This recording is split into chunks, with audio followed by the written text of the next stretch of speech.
Almost a decade ago, Michael Ignatieff fought a tough election as leader of the Liberal Party of Canada.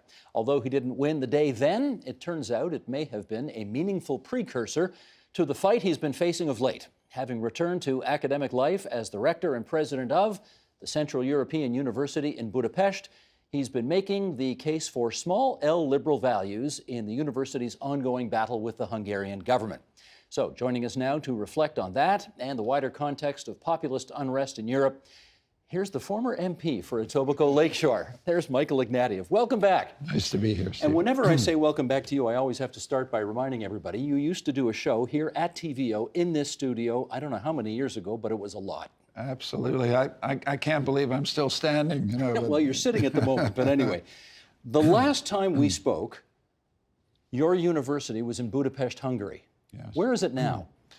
Well, we're never going to leave Budapest. We stood up for academic freedom and we defied this regime, so we'll always maintain a presence in Budapest, but they've rendered it illegal for us to offer our U.S. masters and doctorates in Budapest, so we're doing them in Vienna. So we've recreated the Austro-Hungarian Empire. We have a campus in Budapest and a new campus in Vienna. But it's a kind of scandal, Steve, that in the 21st century, a member of the European Union, an ally of Canada, a member of NATO, could get away with throwing a university out of its country because it doesn't like the politics and it doesn't like. We're frankly a liberal institution in the small L sense of it, that we believe in academic freedom, liberal democracy, and those values. And that's the beef he has with us. And so he's pushed us to move next door. And he is Viktor Orban, the Prime Minister. He is Viktor Orban. Have you ever met him? No, I've never had the pleasure, and that's significant. In a normal country, the university president might talk to a prime minister from time to time. We've sought continuously to have some contact with him, but it's just not possible. He determined that he could win an election in 2018 by making George Soros, who founded our university, his chief number one enemy. So if George Soros was the number one enemy, then the university he founded, our university, would be, the number one enemy. And that's what it's about. It's a political battle in which an illiberal single-party state has lined up against academic freedom and institutional autonomy. And so we've had to fight back, and it's been a kind of brutal battle. The official media never stops coming after us. It's a very unfamiliar position for a university to be in because most of the time people don't even notice universities are there, and suddenly you're constantly under attack. But we fought back, and I feel proud of the team that has fought with me because we're fighting for something important. There's a connection between democracy and free institutions. We forget how important to democracy is the idea of free, self-governing institutions like universities. And when you attack a university, you are eventually attacking democratic freedom. He calls it George Soros University. Why does he do that, do you think? Well, because he wants to brand us with kind of an association with, let's remember who George Soros is. He's a Hungarian Holocaust survivor. Made a huge amount of money on the international markets, has now given away billions to promote difficult, unpopular causes like human rights, and founded this university. Why? To help the countries of Eastern Europe move from communism to democracy. But there must be something about evoking the Soros name in Hungary that he feels resonates with his base. What do you think that is? Well, then we get into complicated territory. George is Jewish. Some of the rhetoric, not some of it, a lot of the rhetoric has been anti-Semitic while denying that it's anti-Semitic. So there's a lot of stuff about the cosmopolitan, rootless speculator who ruins the lives of ordinary people, has no national attachments, no national roots, no national commitments. Where have we heard that language before? And they surface that language and it calls up the devil from the deep, as it were. And then when you say, but this is anti-Semitic language, they say, how dare you, right? So it's the anti-Semitism of the 21st century. And it's very alarming to see it happen. You think let's remember in 1944, 500,000 Hungarian citizens were exterminated in the space of about 8 weeks. So you really don't want to go back to this. This is just poison all the way down. And when they play with it, I feel that they're playing with fire, and it gets me steamed up to see it happen when we thought, never again. To the best of my knowledge, Orban studied liberal arts in Great Britain during his younger days. What do you think's happened to him? Well, his story is a parable of what's happened to the transition from communism to democracy in Europe. He did have a scholarship paid for by George Soros. He went to Oxford. He was a heroic figure in 1989 because he was the first young student leader to call for the retreat or removal of Soviet troops in Hungary. Then I think he understood, I think he felt dissed by the Budapest liberals. He's a very smart, able country boy. He felt, I'm a rural guy, these urban sophisticates, and then I think he saw just how conservative the base of Hungarian society is, just how fearful they were of being integrated into a global capitalist economy, just how fearful they were about the future of their language, their national identity, some of their religious identity, and none of that's bad to want to preserve that. But he went right into that, grabbed that nationalist, conservative strand in Central and Eastern Europe, but it's a strand in every society, and he's built a political career on it very effectively. I mean, this is a master politician. Hungary is a small country, but the whole world talks about him because he's tried to do something that, he's a model for a lot of people. Erdogan in Turkey, Mr. Netanyahu in Israel, Mr. Kaczynski in Poland, and even Mr. Putin. They respect Mr. Orban because he's creating a new form of single-party rule for the 21st century, and it's justified by democracy. I mean, Mr. Orban wins elections, and then he uses elections against democracy by eroding civil liberties, by eroding the independence of the courts, and then coming after the universities. So he's set a new path, and a liberal path, which is pretty significant, pretty important. That's why I think Canadians and Ontarians listening to this ought to pay attention to what's happening in Hungary. I'm not saying it's coming to a neighborhood near you, but I'm saying it is concerning to see a great democratic society go towards a single-party state in this way. It should concern us all. I want to share with you and our viewers and listeners on podcast two sets of numbers here, which compare popular opinions in Hungary and in Poland. And then I'll get your take on this. So according to Pew Research, this is what Hungarians say are the very important liberal democratic values for their country. Apparently 95% support a fair judiciary, 85% support gender equality, 87% support free speech, 76% support a free media, 87% support regular elections, 68% support free opposition parties. Those are pretty high numbers. And here it is in Poland, and these numbers are all lower. Only 72% supporting a fair judiciary, only 69% supporting gender equality, 61% supporting free speech, 64% supporting a free media, 63% supporting regular elections, less than half the people supporting free opposition parties. The agenda's got some great numbers there. That gives me a lot to think about, and I don't have an instant answer for the comparison between Hungary and Poland. But I think it shows something hopeful, in my view, which is that people vote for Orban because they don't have actually a better alternative. It's important to remember that the opposition, which picks up those numbers, has never been able to consolidate around a single candidate that people can support. So Orban has benefited massively from a divided opposition. But those numbers are telling you that Hungarians want to be consistent with European values and human rights standards. And if those numbers tell you that if a candidate got together and said, folks, I want to make those numbers mean something. I want free courts. I want free media. I want real political pluralism. I think those numbers are telling you that opposition figure could win an election. Now, when that will happen, I don't know. But it indicates an important thing about illiberalism, is that it is a mistake to think that Orban reflects the country.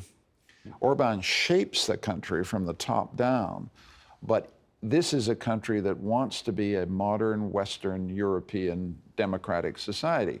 What it doesn't have is an opposition that can express that. But here's the proof of what I'm saying, is that about a month ago, the city of Budapest elected an opposition mayor, a moderate, pragmatic, liberal, green candidate who swept the board, swept out the Fidesz, the government mayor.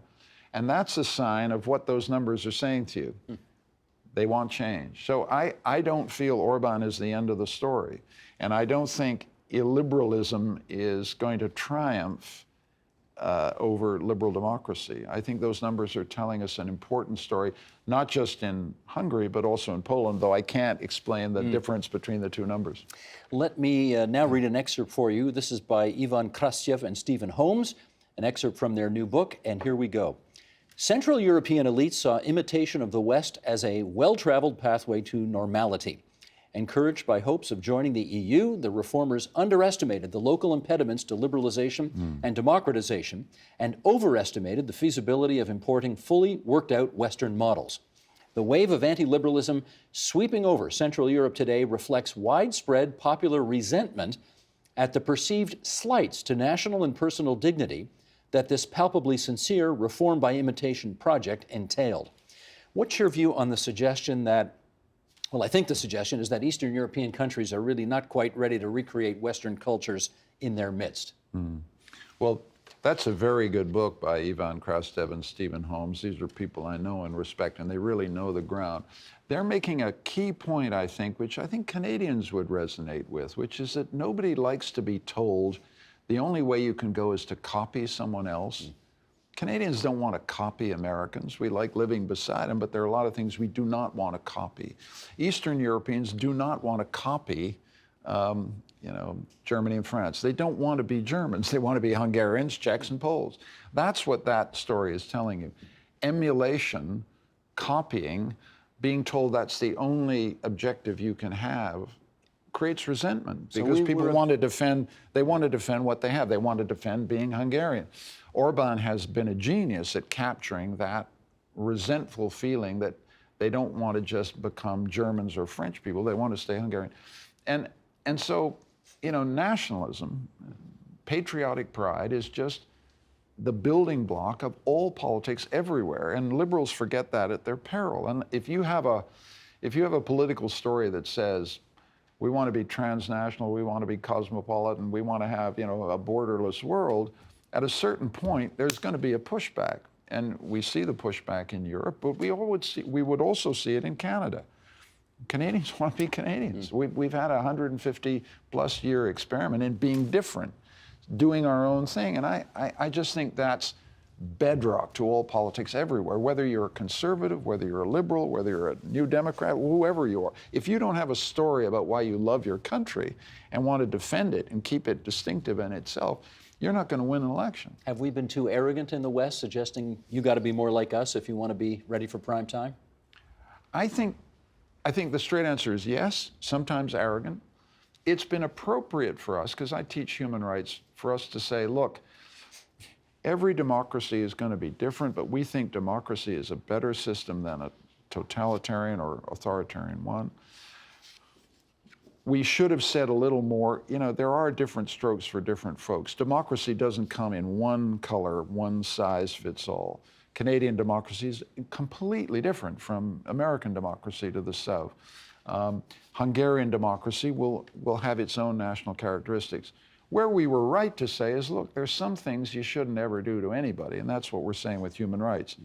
Don't torture, don't imprison without trial, don't, treat people with the basic elements of justice. There are some universals that I think it was right for us to say we stood for. But I think we paid much too little respect to the national histories, the specificities of countries, their pride, their desire not to emulate other people but to be themselves. I think that's a story we did get wrong in the 90s. Blood and belonging still matters. Oh, yeah. If I can steal a chapter, absolutely. a title from a book. Absolutely. I mean, that was I think that's a thing I learned actually from Quebec nationalism, weirdly. I mean, we had this ding-dong battle about the future of our country in the 80s and the 90s when I was a student growing up. And it taught me to respect nationalism. It taught me to respect the stubbornness of it. And I think the trick Canada's tried to manage is we can share the same house, you know, and it ain't easy. Let me sort of lay out this sort of well-worn political path and have you tell us what we're supposed to make of it. Progressives want progress. For a significant number of people, progress represents a threat to their sense of what is normal. Clashes ensue. Populists gain attention. They win elections. What do you do with that kind of conundrum? Boy. Yeah, I've lived this. You know, you go to towns in southwestern Ontario where the steel mill is just closed, or where, you know, they've relocated something across the border, or they ship the jobs out altogether. And that's progress in the sense that it's capitalist progress. It helps the stock price, and it's a killer for the working people. And a lot of those folks didn't finish high school, or they're in their 50s, and you think, I've never felt so bad being in public office as I was facing those folks, because you did the blah, blah, blah, but you know it was kind of empty, and they were too smart not to know it was a bit empty, you know, job retraining, and you got to have hope, you got to have faith, and you know, they just look crumpled by automation, job relocation, progress. And I think liberalism, liberal gradualism of the kind I passionately believe in, often meets its limit at that moment when progress and change really hurts livelihood. Another place where I think progress is running up against a real limit is the green agenda. Because I think, you know, progress absolutely requires us getting our CO2 down. And it's a national project that we've got to get right, but it's dividing the country west-east, it's dividing people working in smokestack industries and fuel-intensive industries from those in the tomorrow industries. And we just haven't, we've got the wrong idea about green politics, which is we're all supposed to agree this is the great civilizational challenge, and it's kind of above politics. Green politics is politics all the way down because it's so divisive. And I think liberalism has been slow to adopt a green agenda, and it's been slow to understand then how do we get these share conflicts adjudicated. I mean, the West wants that pipeline built to Tidewater. Eastern Canada says, hell no, that's the only way we can meet our targets if we keep the stuff in the ground. Alberta is absolutely incandescent with anger at the threat. And the fatal mistake would be to turn this into a kind of tribal religious conflict. To say, you know, the Albertans don't care about a green agenda, you know, to divide us that way. A liberal politics that says, look, we've got a common objective, which is to save the planet. How do we make these tough choices together? You talk, you talk, you talk. Everybody puts water in their wine, and you know, this is a real test for what I love, which is liberal gradualism, you know, step-by-step, patient adjudication of interest, which is how this country holds together. But boy, the green stuff is really the biggest challenge we've got in Canada in the 21st century. I really mean it. The green agenda is the most divisive issue in Canadian politics, and it will be for a long time, also because of the Aboriginal factor. And if your side doesn't figure out its side of the argument, and there are more people like Xi and Trump and Boris Johnson and Erdogan and Modi, and then you mentioned those Eastern Europeans, Kaczynski and Orban, then they come along, they're going to win. So your side of the argument's kind of got to get its act together pretty soon, don't you think? Well, I think we need to go on the offensive. We need to say, and it's an unpopular thought because it sounds kind of complacent, but I don't think it is, that liberal gradualism is the only thing that's going to get the green agenda done. If you think about how far we've come since 1970, when I was a student, there was barely any ecological or environmental consciousness at all. There was very little understanding of what the climate science was meaning. In 50 years, there's been an absolute change to every single thinking person in the world. Now we've got to make the choices, but the increase in our consciousness has been enormous. The public policy is getting sharper and sharper. here's a significant fact. If you look at the places in the world where emissions, CO2 emissions, have platformed out, that is, we're still putting too much out there, but there's no growth in CO2 emissions. They are all in liberal democratic societies, which tells you that a liberal democratic society is actually it's built for adjudicating share conflict. It's built for getting people to recycle. It's built for getting a price on carbon. It's built for getting the cost of renewables down. And those societies, democratic societies, are doing actually a better job of that than authoritarian China, than authoritarian Russia. And we need to hold on to confidence that it's actually through democracy that we get an adjudication of these political conflicts over green issues.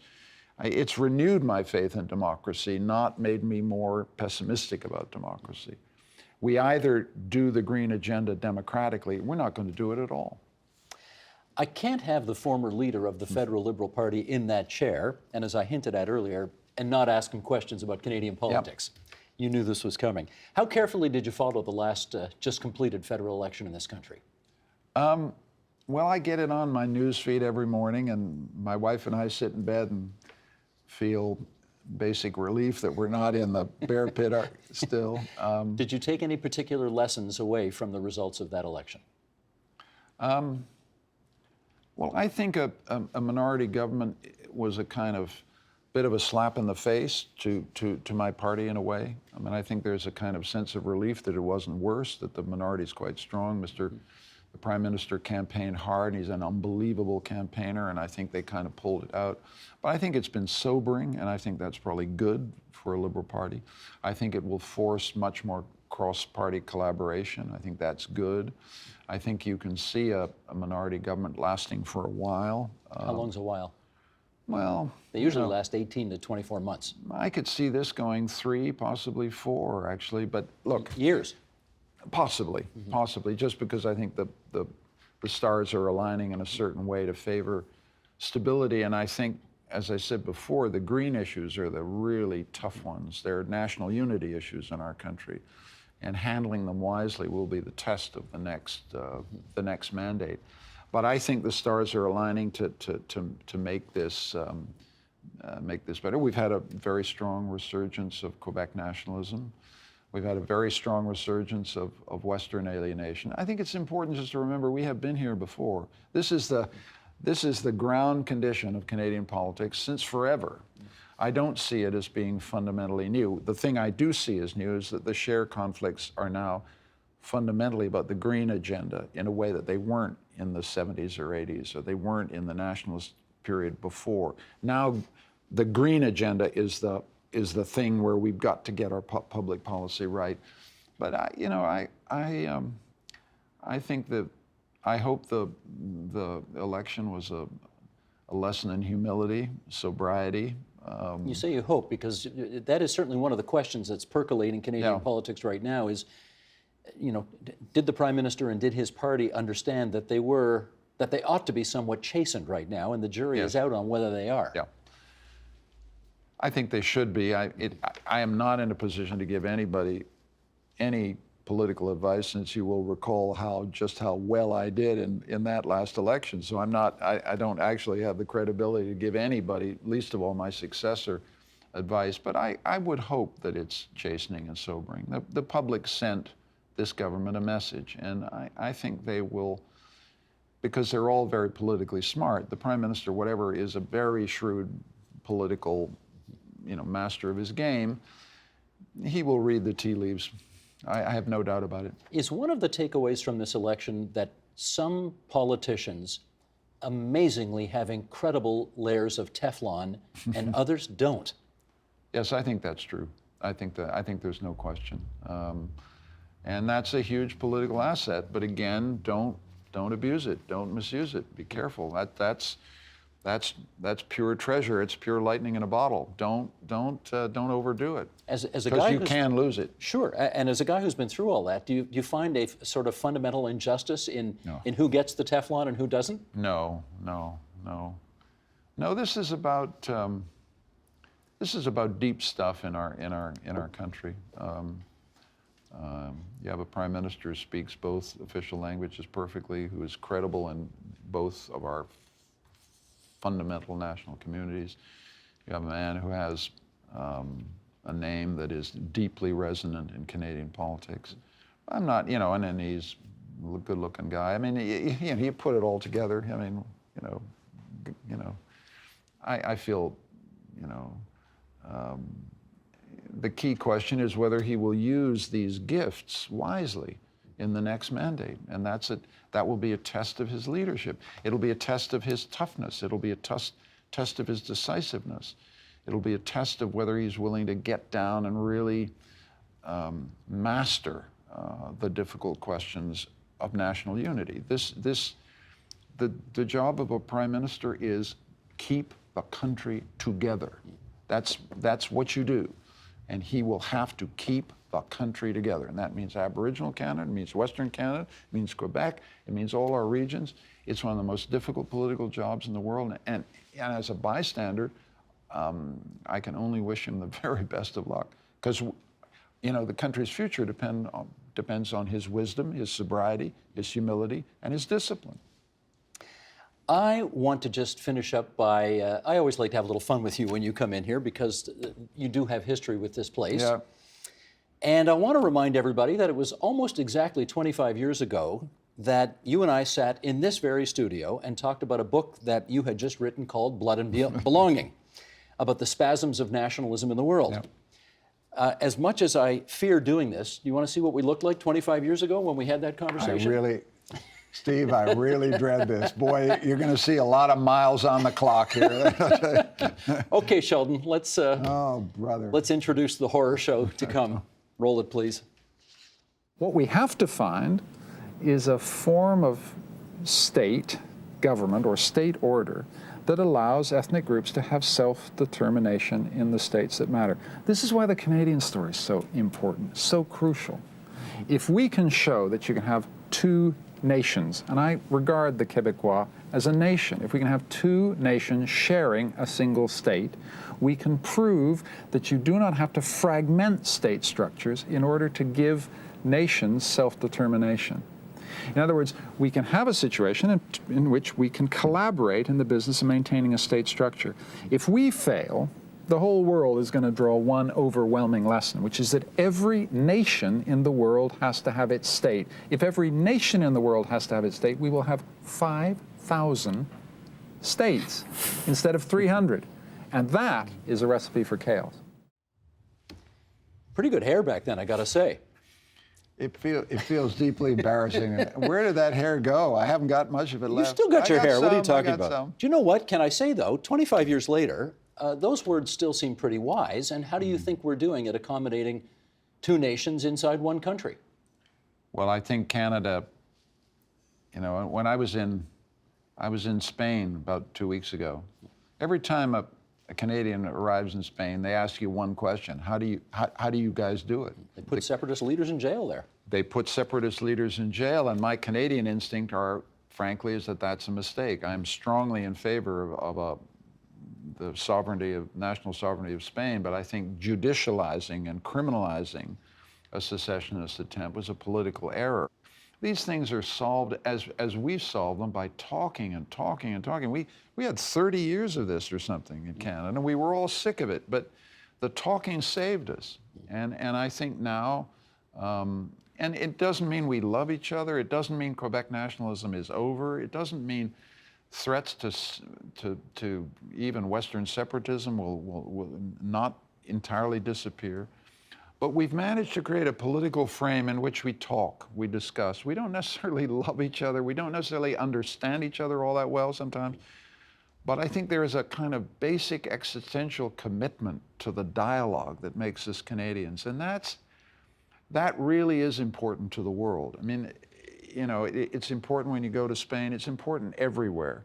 Every country that I ever go to looks to Canada, not for a lot of things, but they look to us intensely on this issue. How did you keep your show on the road? And what I answer is it was politics all the way down and talking in keeping it civil and keeping it peaceful. And that's the great story that Canada has to offer the world. It's always good of you when you make the trip back over to this side of the pond that you spend so much time with us here at TVO. We're grateful, and let's keep doing it, okay? I will. Thanks so much, Steve. That's Michael Ignatieff, the rector and president of Central European University. The Agenda with Steve Paikin is brought to you by the Chartered Professional Accountants of Ontario. CPA Ontario is a regulator, an educator, a thought leader, and an advocate. We protect the public. We advance our profession. We guide our CPAs.